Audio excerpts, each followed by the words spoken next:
నమస్తే సశ్రీ అకాల్. Welcome to అమ్ము కుట్టి కథలు. సరదా ప్రపంచానికి మీ అందరికీ స్వాగతం సుస్వాగతం. ఈరోజు గురు పౌర్ణమి సందర్భంగా మన ఛానల్లో శ్లోకాలు అప్లోడ్ చేసిన విషయం మీ అందరికీ తెలిసిందే.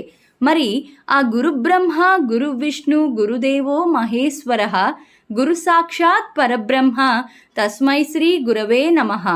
ఈ శ్లోకం అందరికీ తెలుసు కానీ ఈ శ్లోకం ఎలా పుట్టింది, మొదట ఎవరు పలికారు, ఎందుకు పలికారు, దాని వెనక ఉన్న కథేంటో ఇప్పుడు వినేయండి.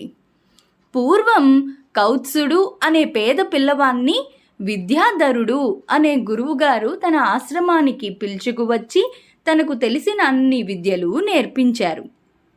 ఒకసారి గురువుగారు పని మీద కొన్ని రోజులు బయటికి వెళ్ళారు.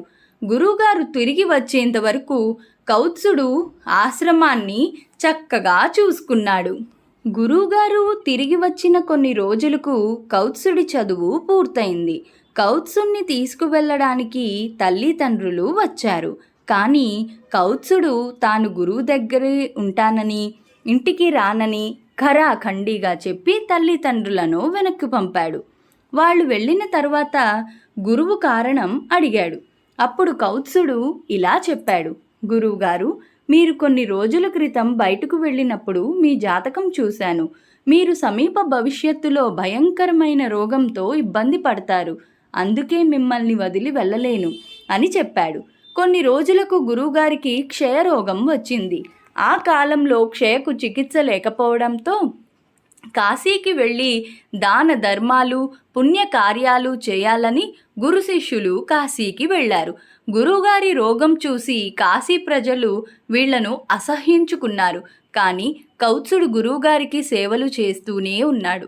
ఎంతోమంది గురువుగారిని వదిలి వెళ్ళమని సలహా ఇచ్చినప్పటికీ కౌత్సుడు మాత్రం గురువుగారిని వదలలేదు.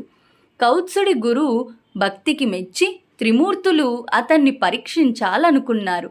మొదట బ్రహ్మ మారువేషంలో వెళ్ళి గురువుని వదిలేయమని సలహా ఇచ్చాడు.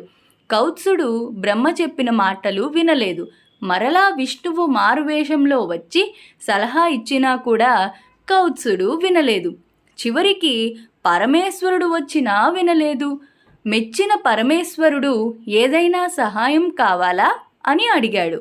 మరెవ్వరూ గురువుని వదిలేయమనే సలహా ఇవ్వడానికి రాకుండా కాపలా కాయమని చెప్పాడు కౌత్సుడు. అతని గురుభక్తికి మెచ్చిన త్రిమూర్తులు ప్రత్యక్షమయ్యారు. కౌత్సుడికి మోక్షం ఇస్తాం అన్నారు. అప్పుడు కౌత్సుడు వారితో, నాకు మీ గురించి చెప్పి ఈరోజు మీరు ప్రత్యక్షం కావడానికి కారణమైన నా గురువే నాకు బ్రహ్మ, నా గురువే నాకు విష్ణువు, నా గురువే నాకు మహేశ్వరుడు, మీరు సాక్షాత్కారం అవడానికి కారణమైన నా గురువే పరబ్రహ్మ అని అర్థం వచ్చేలా ఇలా శ్లోకం చెప్పాడు. గురు బ్రహ్మ గురు విష్ణు గురుదేవో మహేశ్వర గురు సాక్షాత్ పరబ్రహ్మ తస్మై శ్రీ గురవే నమః. తన గురువుగారికి మోక్షం ప్రసాదించమని వేడుకున్నాడు. గురుభక్తికి మెచ్చిన త్రిమూర్తులు గురువుగారికి మోక్షం ప్రసాదించారు. ఆనందంతో కౌత్సుడు తల్లిదండ్రుల వద్దకు వెళ్ళిపోయాడు. ఇది ఈ శ్లోకం వెనకాల ఉన్న కథ. కొన్ని ముఖ్య శ్లోకాల విలువలు అర్థాలు అందరము తెలుసుకోవాలి. మనమందరం మన తర్వాత వాళ్లకు కూడా తెలియజేయాలి. సర్వే జన సుఖినో భవంతు, లోకా సమస్త సుఖినో భవంతు. మరొక సరికొత్త కథతో మళ్ళీ మీ ముందుంటాను. అంతవరకు సెలవు, నమస్కారం. వింటూనే ఉండండి అమ్ము కుట్టి కథలు, సరదా ప్రపంచాన్ని.